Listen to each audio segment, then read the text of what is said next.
Special Counsel Jack Smith set to publicly testify for the first time before the House Judiciary Committee. Today, lawmakers expected to grill Smith on several controversial investigations that targeted the president and Republicans, including the raid at Mar-a-Lago and the Arctic frost surveillance operation that was used to spy on GOP senators and House members.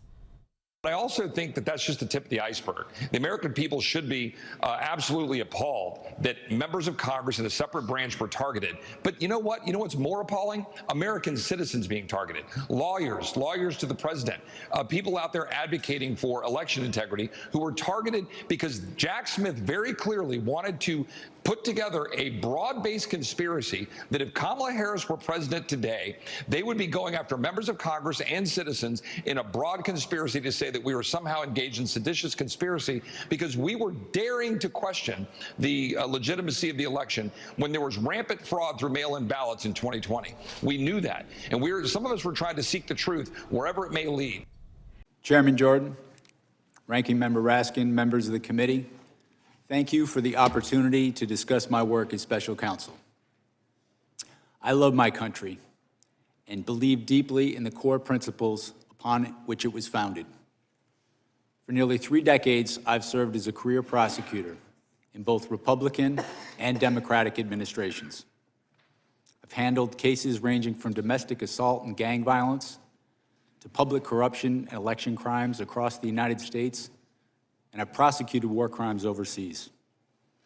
I am not a politician, and I have no partisan loyalties. My career has been dedicated to serving our country by upholding the rule of law. Throughout my public service, my approach has always been the same: follow the facts and the law without fear or favor. Experienced prosecutors know that specific case outcomes are beyond our control. Our responsibility is to do the right thing, the right way, for the right reasons. These principles have guided me through my career, including as special counsel. I'm proud of the work my team did, and I appreciate the opportunity to appear here today to correct false and misleading narratives about our work. During my tenure as special counsel, we followed Justice Department policies. We observed legal requirements and took actions based on the facts and the law. I made my decisions without regard to President Trump's political association, activities, beliefs, or candidacy in the 2024 election. President Trump was charged because the evidence established that he willfully broke the law, the very laws he took an oath to uphold. Grand juries in 2 separate districts reached this conclusion based on his actions, as alleged in the indictments they returned. Rather than accept his defeat in the 2020 election, President Trump engaged in a criminal scheme to overturn the results and prevent the lawful transfer of power. After leaving office in January of 21, President Trump illegally kept classified documents at his Mar-a-Lago social club and repeatedly tried to obstruct justice to conceal his continued retention of those documents. Highly sensitive national security information was held in a ballroom and a bathroom. As I testify before the committee today, I want to be clear. I stand by my decisions as special counsel, including the decision to bring charges against President Trump. Our investigation developed proof beyond a reasonable doubt that President Trump engaged in criminal activity. If asked whether to prosecute a former president based on the same facts today, I would do so regardless of whether that president was a Democrat or a Republican. No one should be above the law in this country, and the law required that he be held to account, so that is what I did. To have done otherwise on the facts of these cases would have been to shirk my duties as a prosecutor and as a public servant, of which I had no intention of doing. I remain grateful for the counsel, judgment, and advice of my team. President Trump has sought to seek revenge against career prosecutors, FBI agents, and support staff simply for having worked on these cases. To vilify and seek retribution against these people is wrong. Those dedicated public servants are the best of us, and it has been a privilege to serve with them. After nearly 30 years of public service, including in international settings, I have seen how the rule of law can erode. My fear is that we have seen the rule of law function in our country for so long that many of us have come to take it for granted. The rule of law is not self-executing. It depends on our collective commitment to apply it. It requires dedicated service on behalf of others, especially when that service is difficult and comes with costs. Our willingness to pay those costs is what tests and defines our commitment to the rule of law and to this wonderful country. Thank you. I want to start by recognizing the presence of 4 American heroes here today, 4 of the hundreds of officers who defended us on January 6, 2021, Michael Fanone, Aquilino Gunnell, Daniel Hodges, and Harry Dunn. And I thank them for being here today. Mr. Smith, thank you for appearing before the American people. I'm glad that the committee has finally granted you the same chance to report your findings to the American people that every other special counsel investigating an American president has had. The good chairman started by saying, it's all about the politics. Well, maybe for them, but for us, it's all about the rule of law and who's going to stand by the rule of law and who's going to oppose it. Now, Mr. Smith, you're one of America's great prosecutors. For nearly 3 decades, you worked for justice under both Republicans and Democrats. The Manhattan DA office, where you prosecuted sex crimes and domestic violence cases. The Eastern District of New York, where you prosecuted murderers, rapists, gangbangers, and other violent criminals. Leading the public integrity section at the Department of Justice, you brought prosecutions against corrupt public officials across the political spectrum. When you went to The Hague as chief prosecutor in the Kosovo trial, you prosecuted war crimes and crimes against humanity perpetrated against thousands of innocent victims. While others may have devoted their lives to corrupt self-enrichment, you have devoted your life to the rule of law and to public service. You've never been prosecuted for anything. You've never been convicted of anything. As far as I can tell, you've never even been the subject of a disciplinary proceeding over the course of your multi-decade career. But Donald Trump says you're a criminal and you belong in prison. He says you belong in prison, not because you did anything wrong, mind you, but because you did everything right. You pursued the facts, you followed the law, you stuck with extreme caution to every rule of professional responsibility. You had the audacity to do your job. Everybody here knows what you did wrong in Donald Trump's eyes and why he says you belong in prison. You found, and I quote from your sworn testimony before the committee, you found proof beyond a reasonable doubt that President Trump engaged in a criminal scheme to overturn the results of the 2020 election and to prevent the lawful transfer of power. When asked whether you believe the evidence was enough to obtain a criminal conviction against Donald Trump at trial, you had a one-word answer: yes. When asked if Donald Trump was responsible for the violence that took place at the Capitol on January 6th, you said, our view of the evidence was that he caused it and that he exploited it and that it was foreseeable to him. You found that Trump knew he had lost the election. How? Well, his own Attorney General, William Barr, repeatedly told him so and described all of Trump's theories as BS.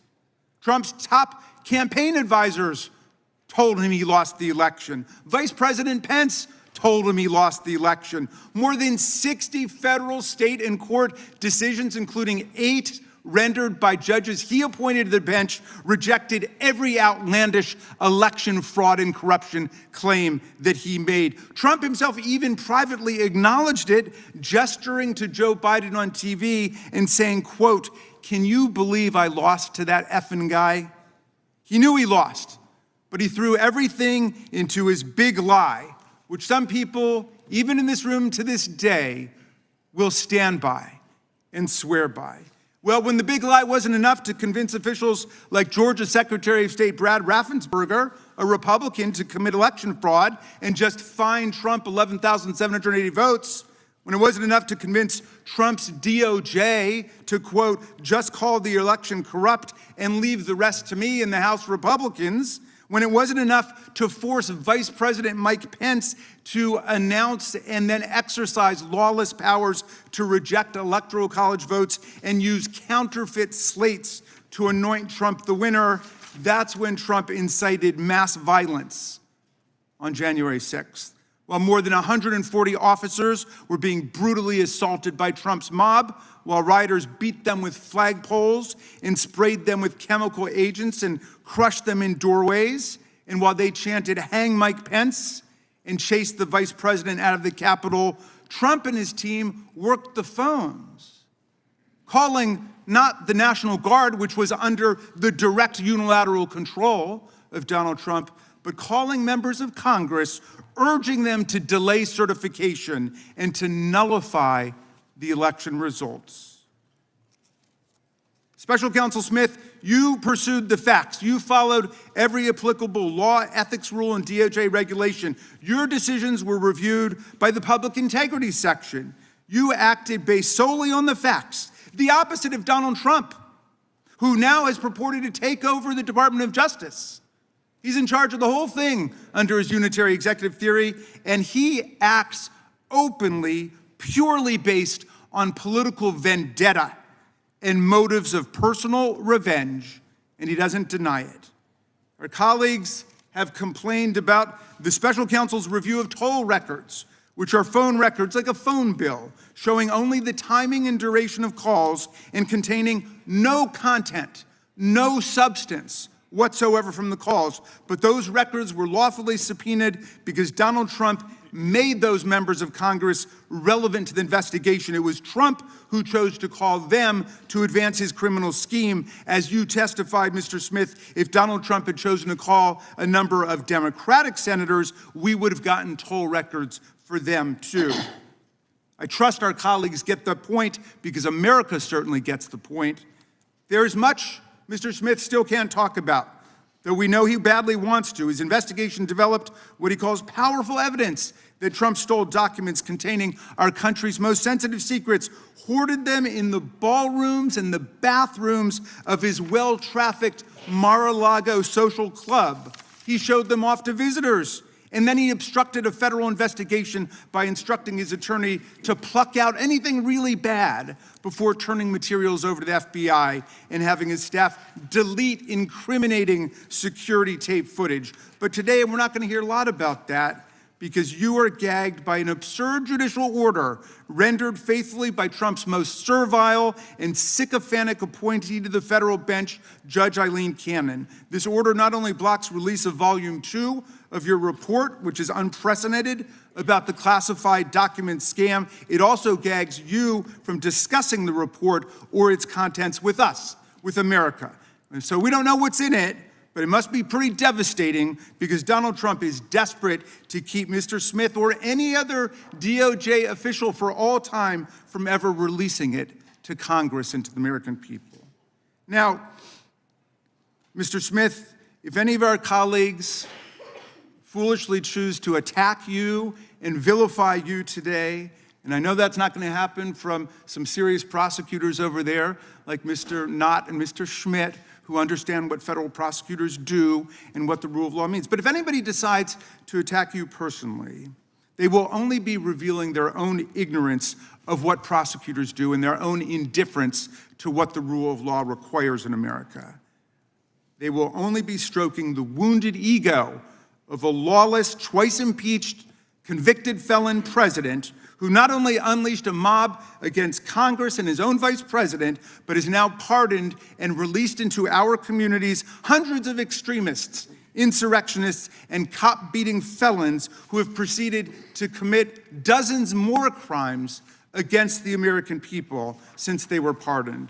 Mr. Smith, I understand you are a long-distance marathon runner. I read that you're a triathlete who's done more than 100 triathlons and 9 Ironman competitions. You are in the fight for justice and the rule of law for the long distance, for the long haul, and I thank you for that. And we should all try to follow your example. America looks forward to your testimony today. I yield back to you, Mr. Chairman. We'll begin today's hearing with opening statements. Chair is now recognized for an opening statement. It was always about politics.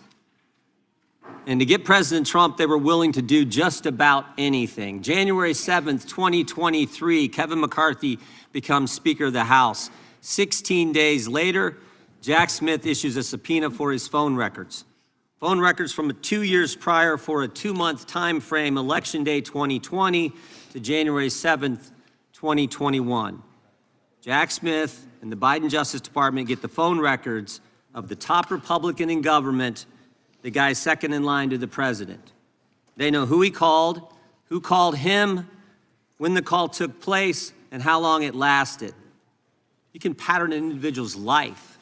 They know who the speaker talked to before big votes, who he talked to after big votes, when he calls his colleagues, when he calls his family. And to add insult to injury, they go to the judge with the subpoena for a gag order on the carrier. AT&T, don't tell your customer, the Speaker of the House, that you just gave his phone calls to Jack Smith and Joe Biden. And here's the kicker. They say to the court, we need this gag order because he's a flight risk. Someone might tamper with witnesses or with evidence. Are you kidding me? The Speaker of the House is going to run? They got my phone records for 2.5 years. Even the Democrats said this was wrong. But of course, we shouldn't be surprised. Democrats have been going after President Trump for 10 years, for a decade. And the country should never, ever forget what they did. Over the next few hours, we're going to hear a lot of yelling and screaming, I assume, from the other side. But we should never forget what took place, what they did to the guy, we the people, elected president twice. It all started in 2016 when they spied on his campaign. The Clinton campaign hired the law firm Perkins Coie, who hired the public relations firm Fusion GPS, who hired a foreigner, Christopher Steele, to put together the fake dossier. Bunch of garbage in that document, but that was used by Jim Comey's FBI. And we all know Jim Comey. He was the guy who just last year was strolling along the beach when the good Lord had the waves wash up on shore seashells in the formation of 8647. That guy took that dossier to the FISA court, lied to the court, and then spied on the other party's campaign. This, of course, led to the Mueller investigation, 2.5 years, 19 lawyers, 40 agents, $30 million to find nothing. No conspiracy, no coordination whatsoever. Then it was impeachment 1, the anonymous whistleblower. We couldn't even know who was bringing the charge against the guy they were trying to take it, the guy we elected, who were they trying to kick out of office. We couldn't know. Secret hearings in the bunker, in the basement of the Capitol. Again, nothing. Then it was impeachment 2. No secret hearings here because they didn't have any hearings. It was a snap impeachment, and the Senate trial actually took place after President Trump wasn't in office.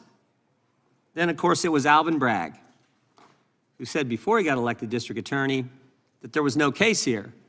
Then he gets elected and changes his mind when the left starts pressuring him to go after President Trump. He hires Michael Colangelo, former Democrat National Committee consultant, and the number 3 guy at the Department of Justice. And then, of course, it's Fani and Nathan, Fani Willis and Nathan Wade in Fulton County, Georgia. We actually deposed Mr. Wade, one of the most interesting depositions I've sat through. We said to him, you know, you billed taxpayers in Georgia thousands of dollars for meetings in D.C. with the January 6th committee and with the Biden administration. And we asked him some questions. Who'd you talk to, Mr. Wade? He couldn't remember. We said, where'd you meet? Did you meet the Capitol? Did you meet the White House? Where'd you meet? Couldn't remember that either. We said, were these meetings in person, on the phone, Or did you have a Zoom meeting? Couldn't remember, couldn't remember, couldn't remember. We finally just asked him, did you really come to DC and meet people? He said, oh yeah, I came, and I billed the taxpayers. I know I came, just no idea who he talked to or what he did. And then there was the raid on President Trump's home, you know, where they searched Barron's room and the First Lady's closet. In our deposition with Stephen D'Antuono, head of the FBI Washington field office, he told us none of the normal process, none of the normal protocol was followed in the investigation. He said, first of all, the case was run out of DC. Normally you run it out of the Miami field office. No, we're gonna run it out of DC. He said he recommended, and the people in the FBI at the time in the Washington field office recommended they give the president notice before they do the search, or at least when they got there, before they start the search, call the president's lawyers, ask them to come there and meet them and conduct the search together. Again, the answer from Maine Justice was no. Which brings us back to Mr. Smith. On November 18th, 2022, 3 days after President Trump announces he's running for president, Attorney General Garland names Jack Smith special counsel. One of the first things Mr. Smith does is put on his team the very people responsible for the raid on President Trump's home. The very people. And then Jack Smith also puts on his team the people responsible for getting the phone records of dozens of members of Congress. People like Thomas Wyndham, who, when we deposed him, took the fifth 71 times. We've actually referred him to the Justice Department for obstructing our investigation. Jack Smith then gets a gag order in his investigation on President Trump from Judge Chutkan without filing a single affidavit with the court from a witness or a potential witness that they felt threatened by statements from the president. Stop and think about it. Jack Smith restricts the speech of the former president while he's a candidate for president. Thank goodness Mr. Smith was slapped down on appeal and the order was changed. In fact, just 2 weeks ago, the Washington Post editorial page, Jack Smith would have blown a hole in the First Amendment. I just want to read 2 sentences from this. Mr. Smith seemed unconcerned about interfering in the democratic process by seeking to muzzle a candidate for high office. 3 appellate judges, all nominated by Democrat presidents, ruled that Mr. Smith's proposed gag order infringed on President Trump's First Amendment rights. And of course they did. And this wasn't the only time Mr. Smith lost in court. In the classified documents case in Miami, Judge Cannon held that Mr. Smith was not permitted to be special counsel. Jack Smith was never properly appointed. In fact, he couldn't be properly appointed because he was never confirmed by the Senate for any position in the executive branch as the law requires. Here's what Judge Cannon stated. Quote, the special counsel's position effectively usurps that important legislative authority, transferring it to a head of department and in the process threatening the structural liberty inherent in the separation of powers. And of course, on July 1st, 2024, the United States Supreme Court ruled that President Trump had immunity for actions taken in his official capacity as the president. 1 month later, after this decision by the Supreme Court, Jack Smith files a superseding indictment on August 27, 2024. But Mr. Smith doesn't stop there. He does something unprecedented. On October 2nd, he files a motion with the court before President Trump's defense counsel has even responded to the indictment. Everyone knows the normal process is the government indicts, the defense responds with some motions, and then the government responds to the defense. But Mr. Smith skips the second step. And the brief that he files is 165 pages, almost 4 times the court limit. Even liberal Judge Chutkan, who's given Jack Smith everything he's asked for in the course of this investigation, even she called it atypical and irregular. Now, why would Jack Smith do that? Why would he abandon proper procedure? Why would he ignore court rules? Why would he do that? Because he's running out of time. There's an election around the corner.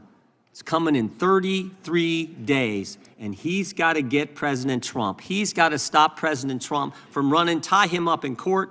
He's got to get to trial, or at a minimum, insert an 165-page political document into the presidential campaign.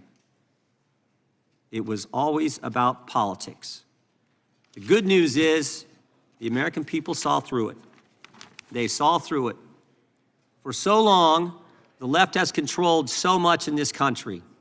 The left controlled big media, the left controlled big tech, the left controlled academia, Hollywood, certainly the Democrat Party, and I think all too much the federal bureaucracy.